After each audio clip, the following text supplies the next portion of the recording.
Welcome to Talk of the Town. I'm your host, Tara Berson, and today we are here with our Recreation Director, Janet Dellett. And Janet is here to talk about all the amazing programming and projects we have going on in town. Thank you so much for joining us, Janet. Thanks, Tara. Really happy to be here. Sure. So one of the biggest changes is that you have moved from Community Pass, which is how residents sign up, or non-residents sign up for programming. You're moving from Community Pass to Rec Desk.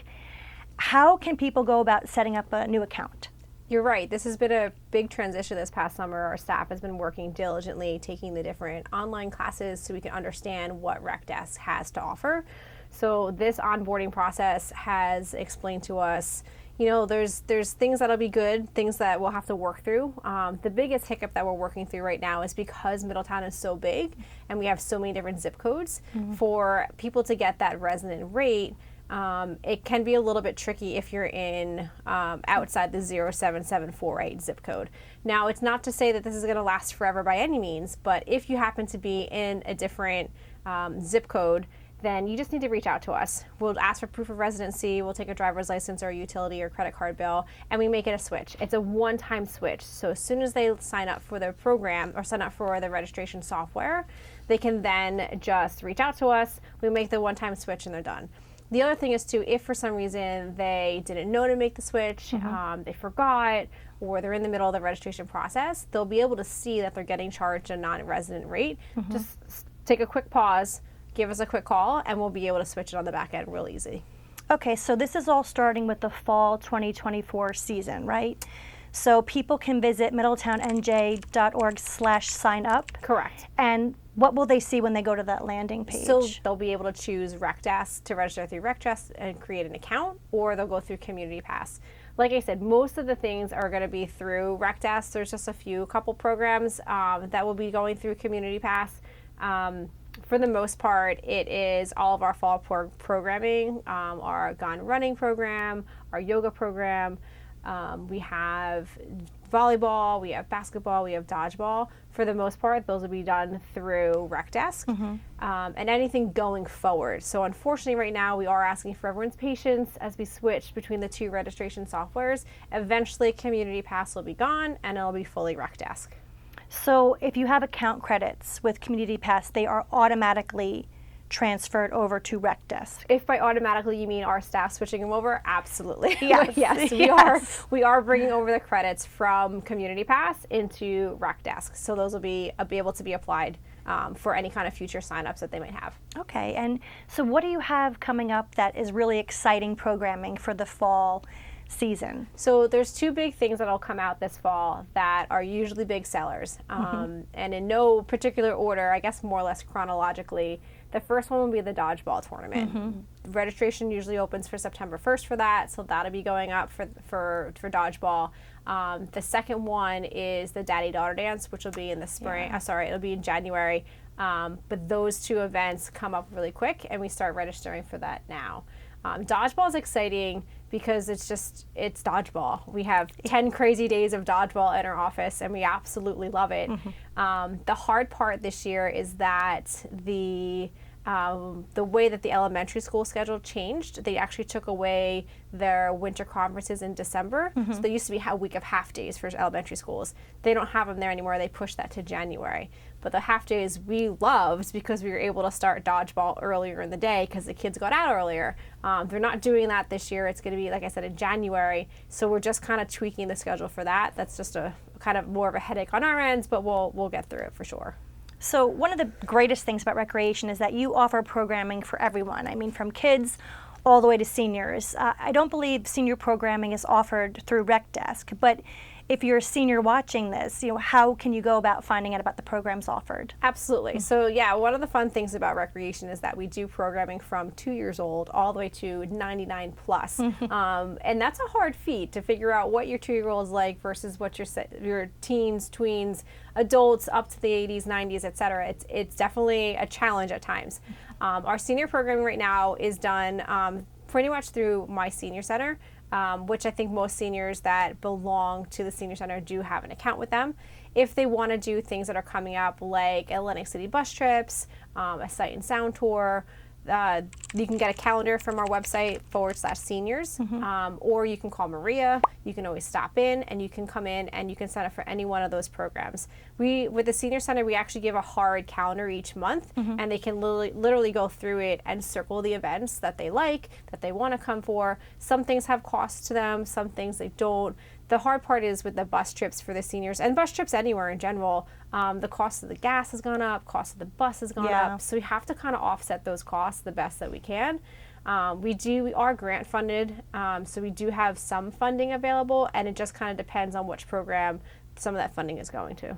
So we'll switch gears a little bit, but tied into the Senior Center, there are some Senior Center upgrades that are going to be happening. Yes. Can you give a quick overview? Sure. So we are really excited about that. It's long overdue. There's a number of things. One of the, I guess, it's not that exciting, but I think it's exciting. Changing all the doors in the Senior Center to make them more ADA accessible, changing the handles for those, redoing some of the bathrooms and giving them upgrades to the bathrooms that are going to happen. We're looking at taking down the wall, the wood paneling, and putting up just regular sheetrock through there. Nice. Even the front facade, we have these columns that are there that will get a nice little rehab. I'm sure you've been to the Senior Center. I know you've been to the Senior Center, but if you haven't, sometimes when you arrive, you're kind of like, I'm not sure which door to go into. Yeah. So part of the renovation will include making a very prominent, this is the entrance to the Senior Center, so that you can go through it. We're having the doors reworked so that they can be automatic doors. Just press the button and they'll pop open. We want a more friendlier, not that it's not friendly now, but just more welcoming vibe once you walk into the building. Yeah. So you have tons of projects going on in recreation, and you now have a spot on our website dedicated to that. So people can visit. It's middletownnj.org/park projects. And when you go to that website, you'll see they're not in an alphabetical order. They're more so in timeline of like what's happening. So there's a full list of the parks. There's a really brief description as to like what's happening at the park, and then there's the phase of what part of the project it's in. So some of the options are the design phase. So we're still figuring out. We're still having meetings with either the architects or the engineers and trying to figure out what we're doing with the park. Then there is the bidding phase when we actually are going out to bid and trying to solicit contractors or whomever to give us a good estimate. And then there's the pre-construction, which means that, okay, we awarded the bid, we're ready to go, and now we're just kind of getting almost ready to have boots on the ground and start it. And then the last phase of that, the next phase would be construction. So it's under construction.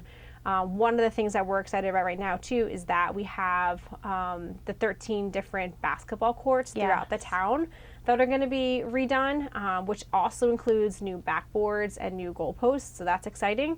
We're going to have a list on there. We do actually already have it up there of the different parks that are going to have that. We don't have the exact order just yet. We're working that out with the contractors to figure out what best order to go in. It actually is the same contractor that's doing Tyndall Park, so they're probably going to start with Tyndall basketball. I'm not 100% sure because the machines are there. So there's other things that factor into it. For example, over at Nut Swamp Park, which has home of the Chargers football program, we want to make sure that the scheduling of redoing that basketball court doesn't interfere with that program. So we're working with Rob Fisher over there to make sure that everything kind of lines up perfect. I hate to say the word perfectly, but as far as perfectly as possible. Then the other nutshell is always the weather. So if people want to go to that website, they can get a quick glance as to like what's going on. These are the projects, and these are the phases that they're in. So I know you're super excited. The tennis courts at Tyndall are done, almost done, right? Yes, right? Yeah. Anything else you want to give a shout out to that people might be excited about? Sure. So two other projects that are big that are coming this way are over at Bodman Park. We had a grant from 2 years ago for redoing one of the baseball fields. So right now, field 3 that is at Bodman Park is a 60-90-foot field. We're actually taking that out and we're putting in a full turf field. And that's going to be a combo field between 46-60 and 50-70 with lights. So we're pretty excited about that one. That one, we're still kind of in the design phase for that. So that's one project that I'm really excited about. We're also adding a playground to both Waloo Park and also Dorset Park. So those projects would be coming up pretty soon. Where are they pretty quick, located too. again? So Countryside is, I actually said Countryside, I'm sorry. Walloop Park is on Main Street in Port Monmouth. And then Dorset Park is in the neighborhood that is kind of tucked across from Target and kind of back behind. I still call it Sears, but it's ShopRite. That neighborhood back there. Nice. And anything else you want people to know about? We have some events coming up, a big one in September. We do have our big event of Middletown Day coming up on Saturday, September 28th. And if you haven't seen, we did change the time around for that day, so just be prepared. Instead of the 11 a.m. start, we are starting at 1 p.m. We're going until 6 p.m. And then about 6:15, 6:30, we do have a Bruce Springsteen cover band, tribute band, Tramps Like Us. So they'll be there, followed by fireworks. So we're pretty excited for that day. That's Saturday, September 28th, starting at 1 p.m. at Croydon Hall. After you enjoy the fireworks, be sure to get a good night's rest, because the next day you can join us at Porsey Park, where we're doing our annual Mayor's Challenge. The Mayor's Challenge is a combination between a walk, so if you're not into running through the hills, that's completely fine. It's a 5K walk. You can walk with your friends. You can walk with your kids. It's Porsey Park, so it's not stroller friendly, too stroller friendly, so be aware of that. Or if you do want another challenge, there's the 1 mile run, and there's also a 5K run. Again, those go through Porsey Park. Every year the mayor picks the beneficiary, and this year that he chose 180 Turning Lives Around. So we're pretty excited to help support that program. So that will be on Sunday, September 29th. That's awesome. Well, thank you so much for taking the time to update residents. And if you'd like more information, please visit middletownnj.org/recreation, or you can visit Middletown Recreation on their social media.